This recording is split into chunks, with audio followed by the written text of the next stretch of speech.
In researching Lil Miquela, I thought this was going to be straightforward. Her being one of the original AI influencer models that inspired the flood of AI slop content that we see today. But boy, was I in for a ride. And now so are you. From who the creators of Miquela actually are to what Miquela actually is, I stumbled across some weird strange comments on her first ever Instagram post, the general public's reaction to this mysterious new concept, another robot hacking this incredibly wealthy influencer who had worked with some of the biggest brands in the world, who's also worked with some huge celebrities. I mean, Jojo Siwa? And the story even includes topics of sexual assault and leukemia.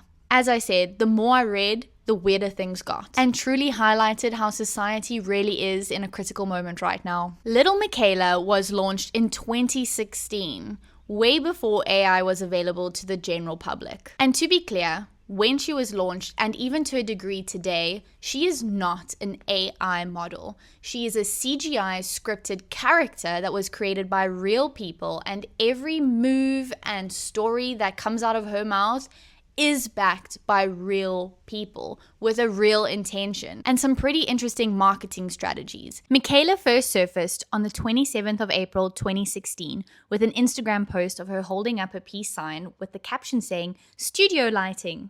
Going forward, the account presented Miquela as a 19 to 21-year-old Brazilian-American robot who lived in LA and posted fashion, music, and personal posts.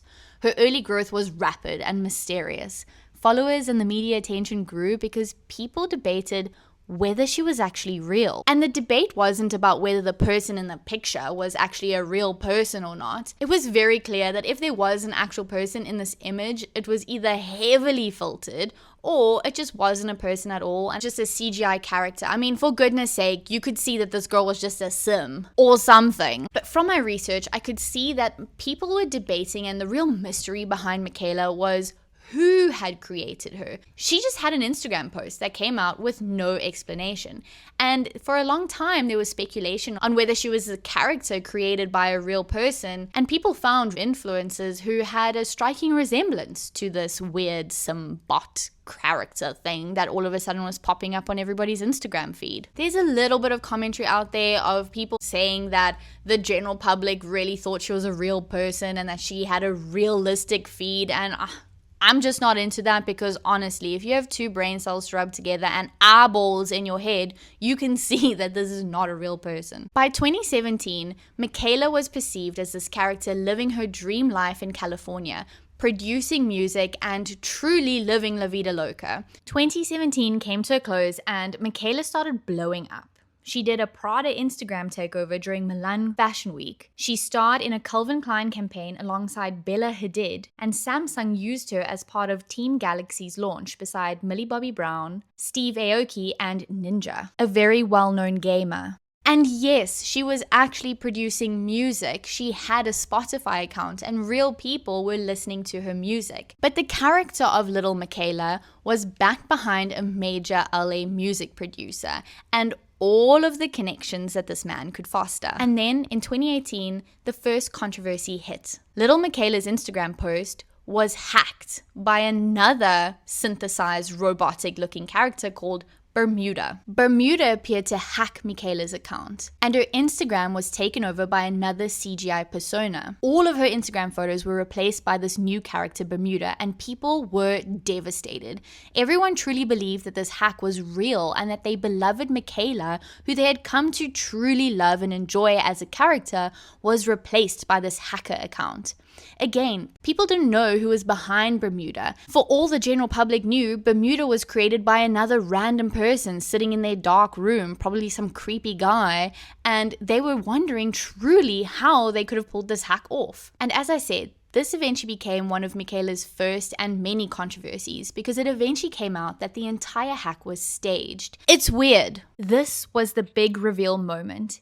See, Lil Miquela was created by an LA startup called Broad, founded by Trevor McFurdy's, who was a music producer, and Sarah DeCao, who handled a lot of the marketing strategies behind Lil Miquela's story. In 2018, Broad synthesized this hacker story, leading its large following down an emotional roller coaster of believing something sinister had happened. See, the hacker Bermuda was saying that Miquela was hiding something and would only give up this hack if Miquela told the truth. This total disregard for the emotional state of their followers will be a recurrent theme as time goes on. Eventually, Broad announced that Bermuda and Miquela was created by them as a virtual influencer. Miquela's persona was scripted and part of a larger fictional universe created for social media and marketing engagement. They knew the Bermuda hack would go viral, and this just brought them more and more engagement, aka using lying and trickery as a way to exploit their human followers. And it really was the first moment where people were starting to question performative art and PR stunts. Anyways, the small backlash that they received didn't slow them down. In 2018, Broad gained investment capital and really launched Miquela into the influential power that she became. She was working with major brands. We're talking BMW, Prada, Calvin Klein, PacSun. These companies were paying this CGI influencer who wasn't real millions of dollars to be part of their brand deals. Some industry analysts estimate that Broad, through Lil Miquela, was generating around $10 million per year in influencer-related income. Miquela essentially became an influencer who was used in promotion of various fashion and tech companies. And why is it always fashion and tech companies? Why is the scummiest of scum businesses always either in the high-end fashion industry or in tech? Now seems to be the appropriate time to speak about how Miquela and her financial success might be the inspiration behind the hundreds of thousands of AI model accounts created today. How many 18-year-olds are currently sitting using ChatGPT to generate these models, creating accounts in the hope of going viral and earning brand deals, not knowing that Miquela was carefully created by a team of already influential, wealthy people, essentially guaranteeing her success? I found so many AI character accounts commenting on Miquela's recent posts on Instagram, which really makes it feel like Miquela has now created this dystopian social media world of AI bots all admiring each other and talking to each other in the comment section. And while I was in the comment section of Lil Miquela, I stumbled on the comments of her first ever post. Hundreds of people posting dates. Just dates. And a lot of people expressing their bewilderment of this, wondering why is everybody posting dates? I believe people are posting the dates they first heard about her, which is wild considering that she's been around for almost 10 years. And then as time went on, Miquela started becoming a character that would touch on some serious topics. All of a sudden, the founders of this character felt that they had some sort of influence in how people perceived certain ideologies and experiences that real people had in the real world. They all of a sudden felt like they had a right to jump on the train. In 2019, Miquela's character and her Instagram account started touching on issues like Black Lives Matter and sexual assault, and eventually in the future we'll touch on this in 2025, she's speaking about leukemia. And this is where criticism on whether it's appropriate that a CGI character can engage in activism and promote real experiences even though it's not a real person. A lot of people felt that because she wasn't real, she was almost diluting the real impacts that real human beings experience when they go through these incredibly serious moments, these incredibly serious situations that affect their life forever. It just feels icky. There's something wrong about looking at a clearly CGI avatar speak about issues like leukemia and sexual assault as if they have any inkling to physically go through what it feels like to be sexually assaulted and to go through leukemia. And there was a brief moment in time where it seemed like Miquela was slowing down on her influence because of all this backlash, only for 2025 to come along and for a TikTok video to surface of her explaining how she got this mysterious nosebleed and she wasn't feeling well anymore, only for her a few weeks later to come onto the TikTok platform and speak about how she's suffering from leukemia. No one is under the impression that this is a real person anymore. They're not trying to trick anybody. They are making it very clear that she's a robot. In fact, they're defending their right to to use an artistic outlet to advocate for these really serious situations, and I really do think that these people think that they're doing good. My argument is there is enough real people in the world who are suffering and going through these incredibly life-changing moments without needing these massive corporations to create a fictional character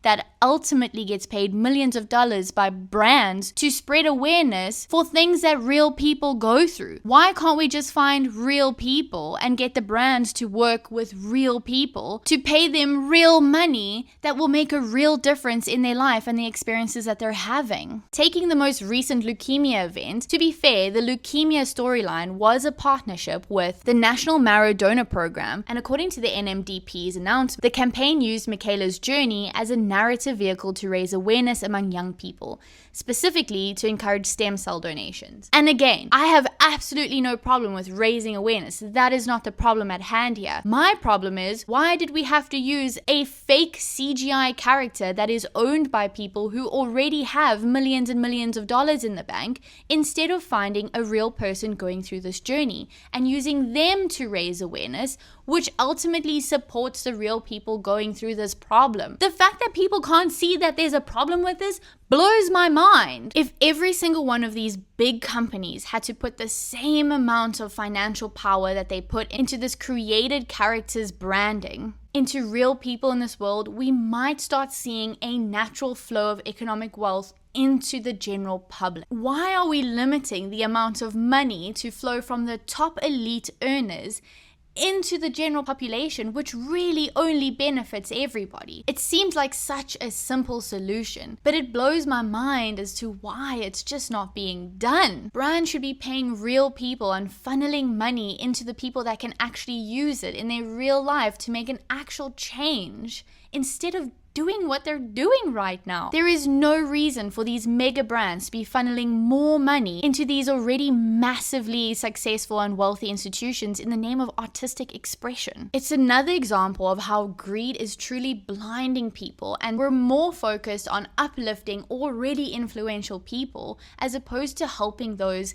that just aren't seen. And just because there's no financial gain or influential gain in helping regular people, companies and corporations are just deciding not to do it. The rich get richer and the poor get poorer. We're seeing this live. It's happening today. We cannot be blind to the fact that this is an institutional problem. It really seems like the West is heading into a turning point where they might not be able to return from. The average Westerner feels that they do not have enough income to survive being an adult. This is leading to some serious problems like population decline. And say what you want to say about modern views on giving people the right to choose whether they want or don't want kids. That is a debate for another day. The truth of the matter is, if we're not having children, our population cannot grow. The current state of the regular person is that people just feel like they don't have enough money to get through life. And feeling like you don't have enough money to do the regular things that people need to do in life is starting to have a knock-on effect on other decisions that we're making in life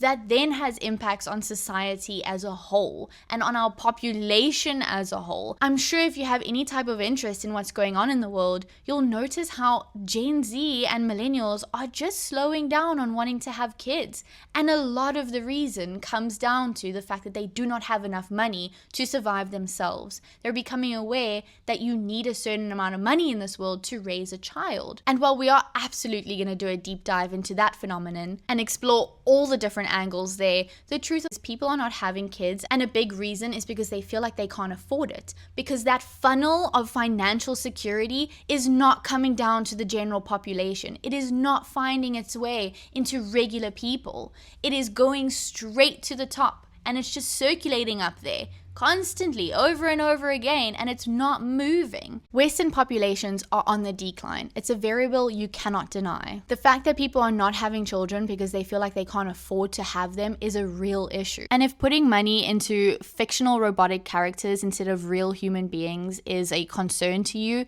you might find it interesting to hear about how China is now designing gestational robots to birth human beings to combat their own population issues. So if you're interested in learning a little more about that, stay tuned and stay true. While I was doing my research for this, I was genuinely calling this person Miquela.